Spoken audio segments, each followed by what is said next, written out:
नमस्कार विद्यार्थी मित्रांनो, आत्ताच टेटचा निकाल लागला आहे आणि टेटचा कट ऑफ हा किती जाणार या संदर्भात सर्व विद्यार्थ्यांनी विविध माध्यमातून प्रश्न विचारणं चालू केलं आहे. रिझल्ट पाहिल्यानंतर जो काही मार्क्स आहे ते पाहिल्यानंतर विद्यार्थ्यांना एकच प्रश्न पडतो आहे की सध्या टेटचा कट ऑफ हा किती जाणार. अपेक्षित माहितीनुसार जनरल कॅटेगरीचा जो कट ऑफ आहे तो 60%, OBCचा जो कट ऑफ आहे तो 50%, SC/STचा 40% आणि अदर बॅकवर्ड जो क्लास आहे त्याचा देखील 40%पर्यंत कट ऑफ जाण्याची शक्यता आहे. आणि हा कट ऑफ आत्ताच जो काही पब्लिश झाला आहे त्यानुसार दिसत आहे. आणि सर्वात महत्त्वाचं, जी पवित्र पोर्टलमार्फत भरती होणार आहे, टेट 3ची जी पवित्र पोर्टलमार्फत भरती होईल त्यामध्ये ह्या कट ऑफचा विचार केला जाणार आहे. जर तुम्हाला CTET, आता आपण कम्पेअर करू CTET आणि टेटबद्दल, बरोबर.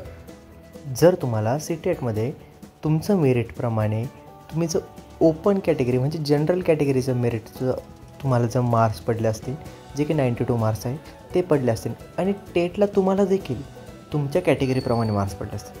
मी काय सांगतो लक्षात घ्या. CTETला हे तुम्हाला जनरल कॅटेगरी आणि टेटला तुमच्या कॅटेगरीप्रमाणे मार्क्स पडले असतील, तर ज्यावेळेस तुम्हाला एका जागेसाठी 10 विद्यार्थ्यांना पाठवलं जाईल त्यावेळेस जे 10 विद्यार्थी आहे त्यामध्ये ते सिलेक्शन करताना जे म्हणजे सिलेक्शन प्रोसेस कशी राहील, तर जे पहिले 10 विद्यार्थी आहेत. मग काही विद्यार्थ्यांच्या मनात प्रश्न पडला असेल, सर आम्हाला CTETला ही आमच्या कॅटेगरी वाईज मेरिट म्हणजेच 82 अबोव मार्क्स आहे, मग आमचं काय होणार. नाही, प्रत्येक विद्यार्थ्यांचं सिलेक्शन होणार आहे, त्याबद्दल कोणताही विचार करायची गोष्ट नाही. फक्त जे महत्त्वाचा मुद्दा आहे यामध्ये काय होतं, ती कम्प्युटर बेस सिस्टीम आहे. कम्प्युटरमध्ये ते एक विद्यार्थ्यांची छाननी करत नाही, ते कम्प्युटरला कमांड देऊन देतात की असे विद्यार्थी आम्हाला पाहिजे आहेत, इतका स्कोअर पाहिजे आहे, त्यानुसार जे विद्यार्थी आहे ते डिटेक्ट होतात.